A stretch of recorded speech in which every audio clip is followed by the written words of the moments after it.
Pabst presents The Great Gildersleeve. The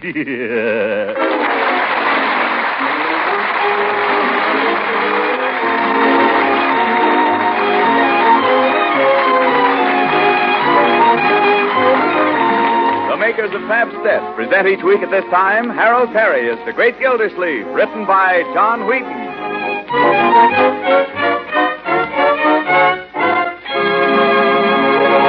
We'll hear from the Great Gildersleeve in just a moment.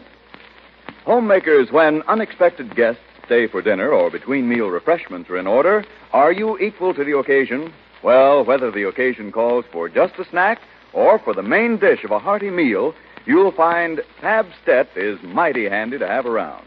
You see, Pabst is the delicious golden cheese food of 100 different uses. Pabst slices so neatly and spreads so easily, it's grand for sandwiches or appetizers, or to serve with fruit. Pabst makes luscious, smooth cheese sauces that turn vegetables, leftovers, or chicken or egg dishes into real party treats. Pabst is just right for cheese omelets, rabbits, or soufflés. Yes, and Pabst is nourishing. It's a fine energy food and easy to digest.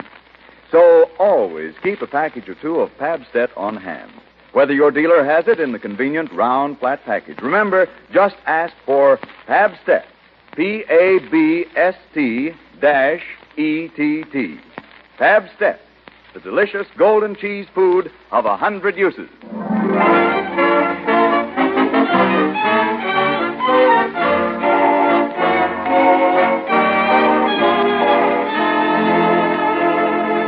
Now, let's join our friend, the Great Gildersleeve, who's risen this morning with the conviction that all's right with the world. After a warm shower, a half-dozen knee bends, a brisk shave, and a hearty breakfast, he stepped out onto the front porch to enjoy a cigar and survey his property.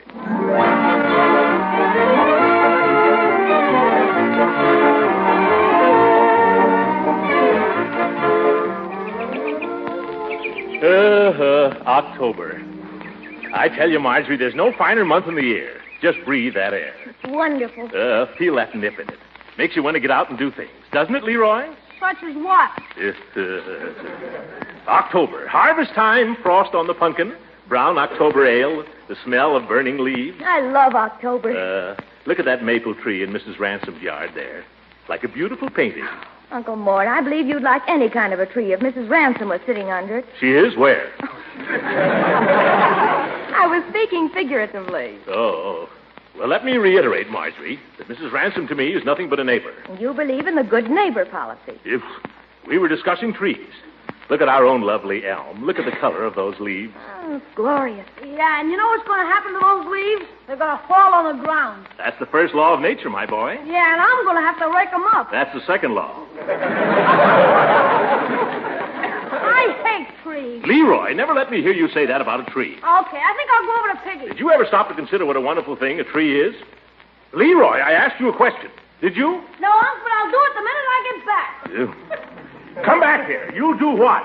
What you said? You weren't listening. I'm listening, Uncle. Miss Piggy's waiting for me. We're going to dig a fort. You dig a fort? You can do plenty of digging right here, Leroy. Just stick around. I have something to tell you.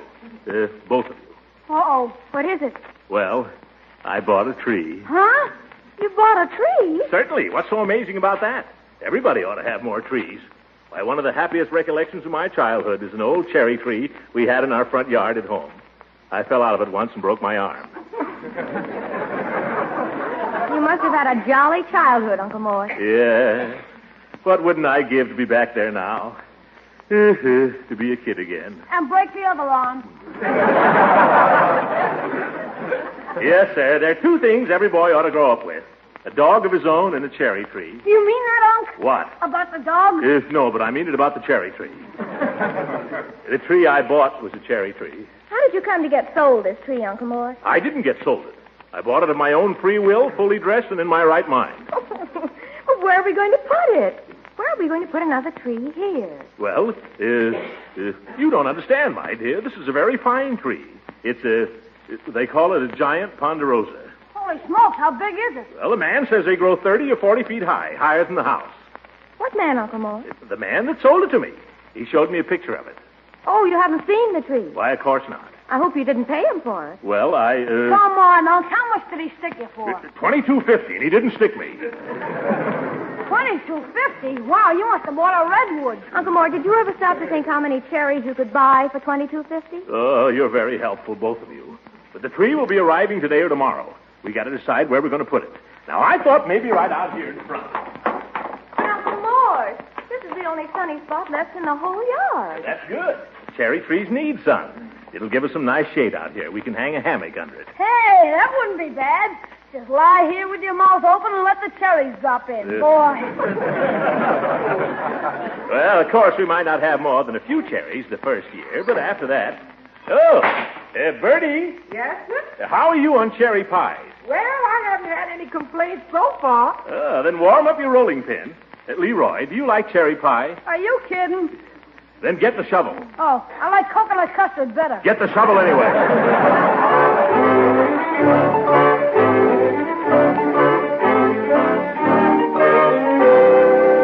Hey, young, have a heart. Isn't this deep enough? Well, you've hardly scratched the surface there, Leroy. That isn't deep enough for a geranium.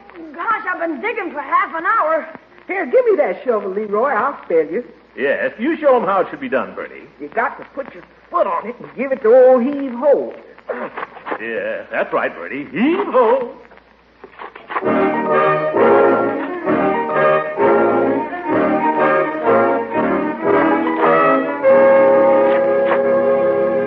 Heave-ho, Bertie. Heave-ho. You're doing fine. I'm going to have to stop pretty soon, Mr. Gildersleeve, and get lunch. Is anybody hungry? I'm not. Well, don't you think it's deep enough now, Uncle Mort? It's up to her waist. Well, you've got to remember, my dear, this is no two for a nickel cherry tree. This is a giant ponderosa. Yes, I know, Uncle Mort. These things have roots. They've got to spread out. Heave-ho, Bertie. Looks like I'm dug in for the women here. Heave-ho!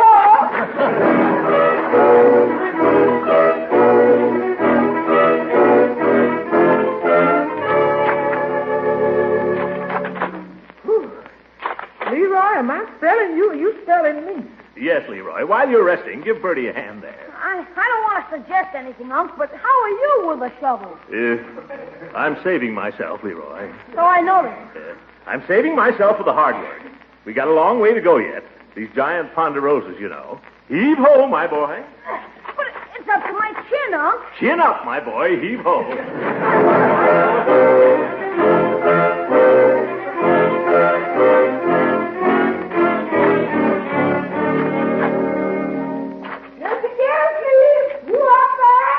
Yes, Bertie?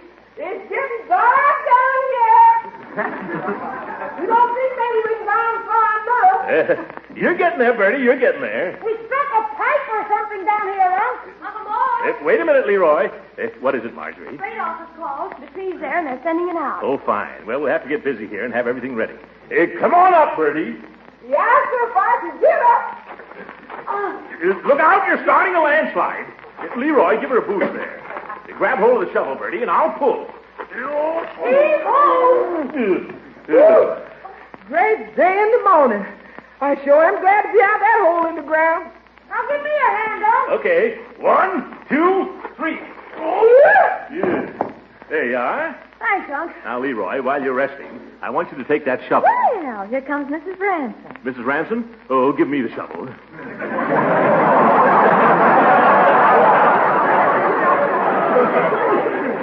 Don't tell me you're going to break down and go to work, Unc. Go dig your fort, Leroy. Give me the shovel. Good afternoon, Mrs. Ransom. Lovely day. Just glorious. Hello, Leroy. Hiya, Mrs. Ransom. Marjorie, honey, you're looking just sweet. Thank you.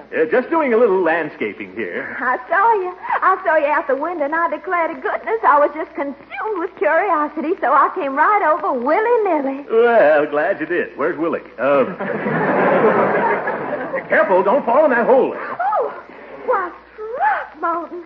Mr. Gildersleeve, did you go and dig that great big hole?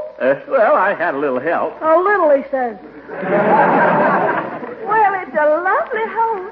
But what are you going to do with it? Make a swimming pool? No, we're going to plant a tree. A tree? Oh, Throckmorton, then you did remember. Remember what? Oh, what we talked about under the maple tree the other night. Oh, that.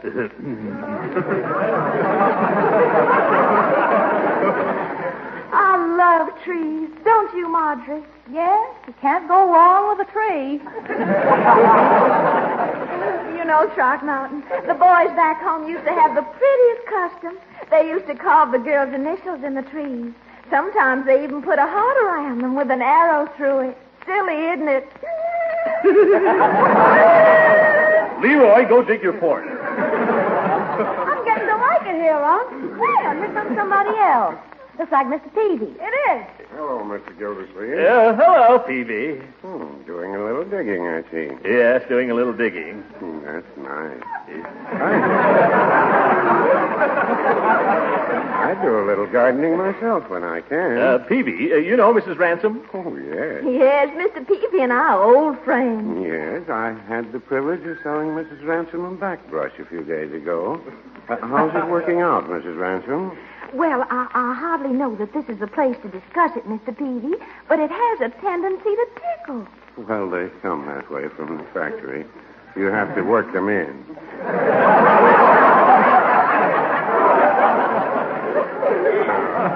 Mrs. Peavy and I have one of those brushes. We've had it almost 10 years, and we think the world of it. We wouldn't part with that brush for almost anything you could name. Well, I'm glad you're happy with it. Hey, Unc, here comes the old goat. Leroy, that's no way to talk about Judge Hooker. Hello, Gildy. Hello, you old goat. Mrs. Ransom. Oh, my, this is an unexpected pleasure, Judge. Hello, Leroy, Marjorie, Hello. Peavy. Quite a little gathering. What's going on here? Mr. Gildersleeve is having a tree planting. Well, what is this, Arbor Day? I wish I could stay for the ceremonies, but I've got to tend to my marketing. Oh, must you go? Yes, but when I come back, I expect to see a shady bower right where that hole is. Goodbye now. Goodbye, Mrs. Ransom. Goodbye, Mrs. Ransom. Goodbye. Goodbye, Mrs. Ransom.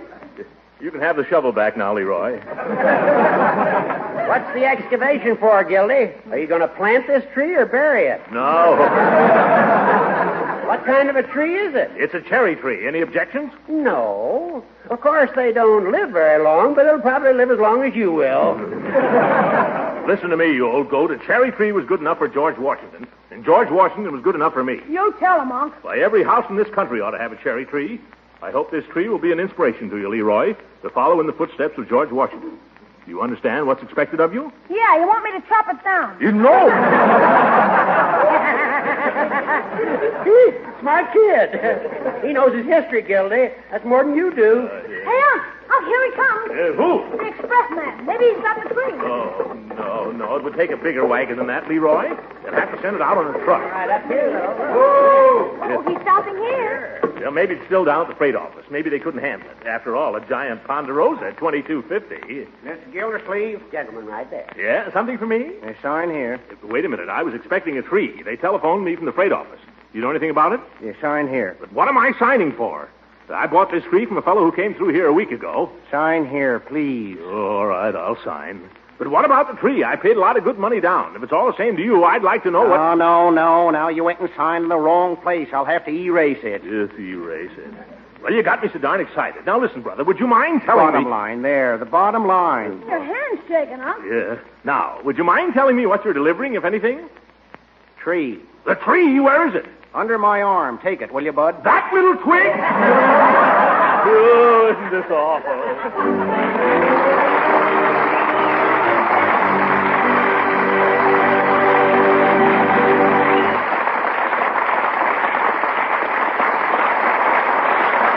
The great Gildersleeve will be with us again in a few seconds. But first, you homemakers have a big job to do these wartime days. Yes, your job is to see that your families get the foods that help make them strong. So you'll want to know about a food that adds extra nourishment to meals in any number of easy, appetizing ways. That food is Pabstet, the delicious golden cheese food of 100 different uses. Yes, Pabstet offers many quick, delightful ways to add variety and extra nutriments to your menus. One way is with the smooth, rich cheese sauces that Pabstet makes. Just melt Pabstet in a double boiler. Stir in a little milk and season. And you have a grand golden cheese sauce for vegetables, leftovers, all kinds of nourishing foods. Pabstet cheese sauce is mighty tasty, mighty nutritious, too, because Pabstet is a nourishing, digestible energy food, rich in milk protein, and it helps provide vitamin A and the important milk minerals calcium and phosphorus. So serve Pabstet often. Remember, it's Pabstet, the delicious golden cheese food of 100 uses.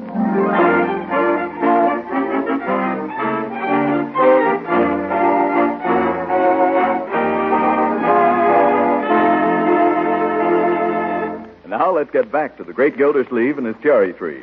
The neighbors have left, and for half an hour, Gildersleeve and his nephew have been filling in the mighty hole they just finished digging. Alas, poor Leroy. I knew him well. Never mind the ham, Leroy. Keep shoveling. First we shovel it out, and then we shovel it in. Yeah, that's life, my boy. It seems a shame to fill up a ditch like this, Unc. Would have made a swell elephant trap. Yeah, I'd like to trap the fellow who sold me this tree. If that Johnny Appleseed ever comes through here again, I'll hang him from the top of it. You couldn't hang a midget from it now, Unc. All right, keep shoveling. You know, Uncle Mort, I think this tree's going to live. Oh, really, Marjorie? Mm-hmm. I've been soaking its little roots in water. Look, there's some green there. By George, you're right. Look at that green. Water, that's all it needs. Let's get it in the ground quick, huh? Leroy, scoop out a little bed for it. Okay. A young tree will stand transplanting better than the big one, you know. Yeah, that's right, my dear. Stick it in the hole, Marjorie, and Leroy, you fill around it. Hold it straight, Marge. There. You know, all that digging we did will probably help us. Plenty of cultivation, that's what these trees need, and plenty of water. Now pat the earth around the little roots, Leroy. That's right. Don't pat it too hard. These giant ponderosas are very delicate. You gotta cultivate them and water them. You gotta tend them like a little baby. Nice little tree. Maybe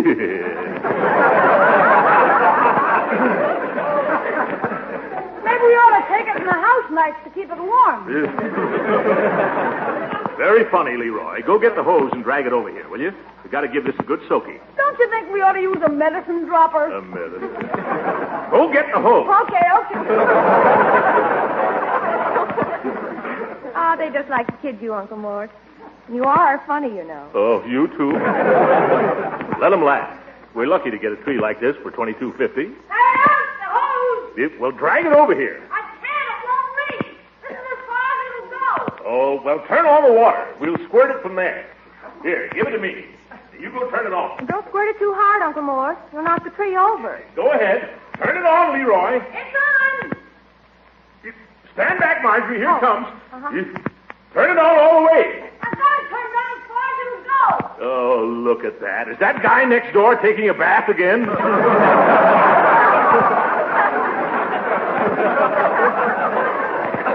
You'll never reach the tree with that. What's the matter? Nothing comes out. Look at that dribble. Oh, you can make it go farther than that. Stick your thumb over the end of it, Unc. Well, I'll try it. Oh! Leroy, you knew it would do that. You didn't have to squirt yourself in the face with it, Unc. I'll wipe you off, Uncle Mort. Yes, never mind. By George, that's the last straw. That's Summerfield for you.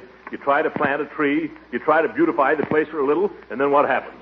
No water. Bertie's been complaining about the pressure all summer. Well, she should. The water situation in this town is a disgrace. It's a fire hazard. It's a menace to the public health. And it leaves a ring in the bathtub, too. I'm going to go out and do something about it.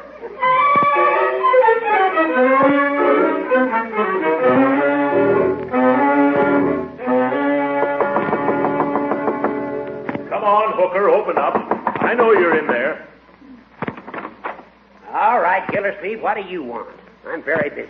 Judge, have you used any water lately? I never touch the stuff. You come all the way down here to ask me riddles? I mean it. I'm serious. We can't get any water at my house. We can't get any pressure. It's a disgrace. Well, don't complain to me. Complain to Clanahan. He's the water commissioner. What's the use of complaining to Clanahan? He just sits down there at the waterworks on his fat salary playing pinochle while the town goes dry. The man can't even plant a cherry tree. Don't holler at me. I don't play pinochle. That's nothing to do with it. You might at least ask a visitor to come in and sit down, Hooker. I don't want you to come in, and I don't want you to sit down. I'm busy. Now, Judge, look. I've written a letter to the Indicator Vindicator about this situation. You have. And I'd like to read it to you. No. I'm positive it's a fine letter, Gildy, and you must be sure to send it to the newspaper. But if you want to get action with a politician like Clanahan, you'll have to get out and blast. Blast? What do you mean, Judge? You want to get up a petition. Go around and get people to sign it. A petition? You're right. The voice of the people. Oh, that's wonderful, Judge. I'll get up a petition that'll blow his ears back. I'll write a petition that'll go down in history with the Missouri Compromise. Or was it the Mississippi? Good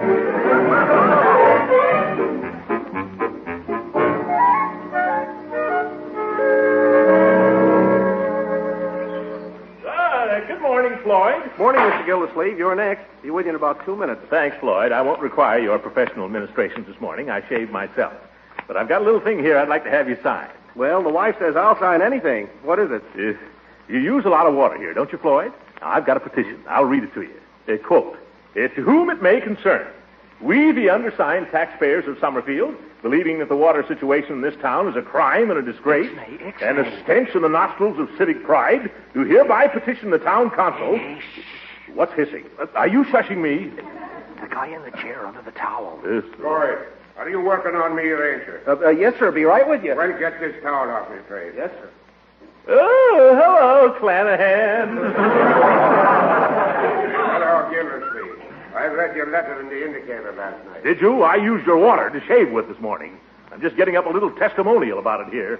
I'm sorry, Mr. Gildersleeve, but I couldn't possibly sign a thing like that. Mr. Clanahan here is one of my best customers. I'm sorry. Come back later. Well, if that's the way you feel about it. Goodbye, Floyd. I'll be seeing you, Mr. Clanahan, if you're around.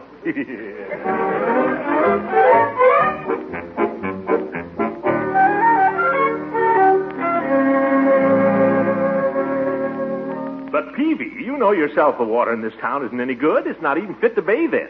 Well, no, I wouldn't say that. I bathe in it regularly. So does Mrs. Peavy. All right, it's fine to bathe in, then. Well, no, I wouldn't say that either. It's a little slow coming out of the tap, and it's kind of brown, and it has a peculiar taste. Well, in other words, it's pretty bad water. Well, no, I wouldn't say that. Look, Peavy, I'm not asking you to sign the Magna Carta. It's just a little piece of paper asking for water. I understand. Peavy, out in my yard, I've got a little cherry tree. A little tiny cherry tree, pushing its tender shoots up through the parched earth, crying for water. Are you going to deny that little treelet life? Well... Sign here.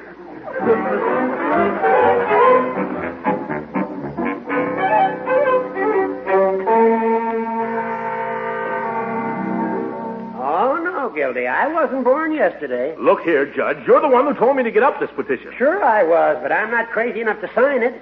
Why, I'd as soon sign my own death warrant. I'll be bringing that around yet, you old goat. A fine, upstanding judge. Well, you know how this town is run, Gildy. It's just too bad. I'd like to see somebody throw Clanahan out. Somebody else, not me. That's your final word, is it, Hooker? I'm sorry, Gildy, but that's it. Very interesting. This is going to be very interesting. To whom? To a certain lady who shall be nameless, Mrs. Ransom. All right.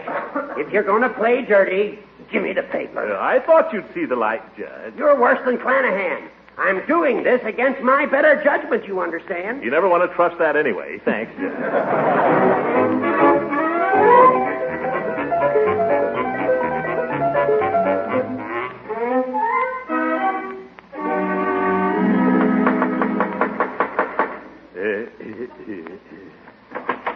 What's wrong, Martin? Come in, won't you? Come right in. Now, don't tell me you've gone and brought me something again. Well, not exactly. I brought you a little paper to sign. Oh, my goodness, I do hope it's nothing legal. Well, it has to do with the water situation. Oh, dear, is it bad? Hadn't you noticed? It's terrible. There's no hydraulic pressure. Oh, there you go. I just don't know what you're talking about when you talk about things like that. I'm not a bit mechanical, you know. Oh, well, you don't have to understand it, really. All you have to do is sign it. It's a petition. Petition? Is that anything like a subpoena? Well, not really, no. Because I never did know what a subpoena was. My husband, Beauregard, was a lawyer, you know, and I never did understand him from the day I married him. Oh, but then he never understood me. Oh. But we understand each other, don't we, Throckmorton? Oh, brother.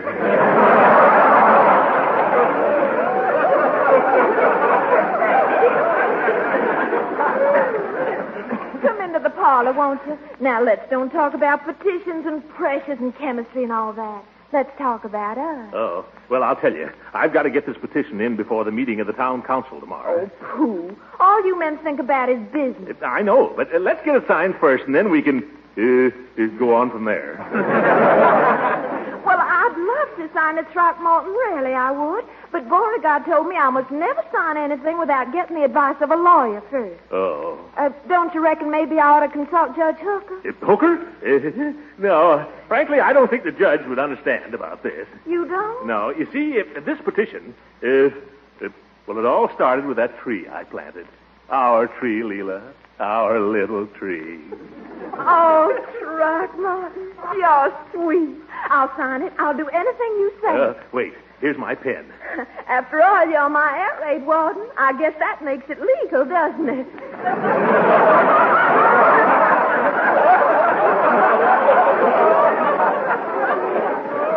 Absolutely. There. To Throckmorton with love from Leela.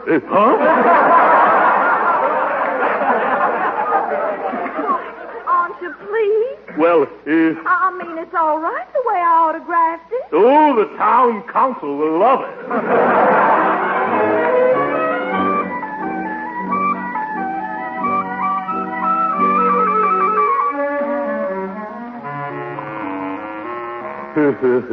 With love from Leela. What's that noise? What time is it? It's only 6 o'clock. What's going on out there? Hey, Unc, wake up. Leroy, what's that racket outside? There's a gang of men digging in the front yard. In the front yard? Who told them to do that? 6 o'clock in the morning. I'll find out about this.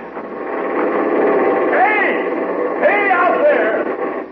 Oh, it's you, Clanahan. What do you think you're doing? You complained about the water, didn't you? Certainly I did, and I'm going to complain about it again. You said you wanted action, didn't you? Certainly I did. Well, you're getting it. Wait a minute. Where's that tree that was there? What tree?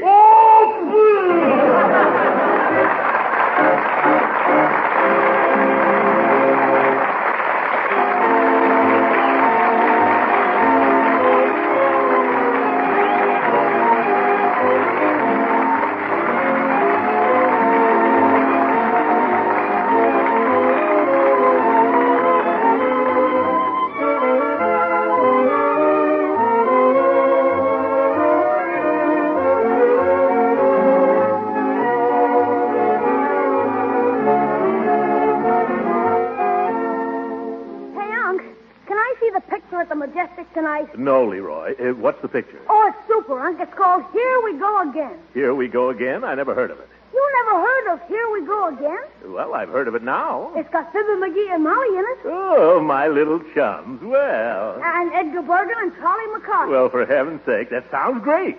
Here's $1. Take your friend. Wait a minute. There's a guy in it called the Great Gildersleeve. Never heard. Oh, that's me. What am I saying? Wait a minute, Leroy. I'll get my hat and go with you. Good night, everybody. Here we go again.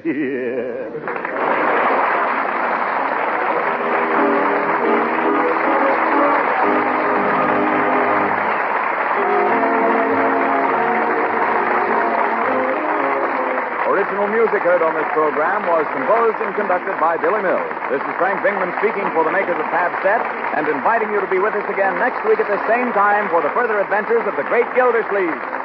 A word for all you thrifty women who are trying to keep the food budget on an even keel. The product called Kraft Dinner is just your dish. For Kraft Dinner gives you the economical way, the quick way to make delicious macaroni and cheese. Fluffy, tender macaroni, drenched with cheese goodness. With Kraft Dinner, you make it in just 7 minutes cooking time. You see, every Kraft Dinner package contains a special fast-cooking macaroni and an envelope of Kraft grated so you can sprinkle in the cheese flavor in a hurry. And say the family will go for this thrifty, speedy macaroni and cheese. They'll tell you it's as good as any you ever baked in the oven the old-fashioned way. Why don't you get several packages of economical Kraft Dinner tomorrow? Have it on hand in the pantry shelf. A main dish ready in 7 minutes is such a help these busy days. Tomorrow, ask your food dealer for Kraft Dinner. This program came to you from Hollywood. This is the National Broadcasting Company.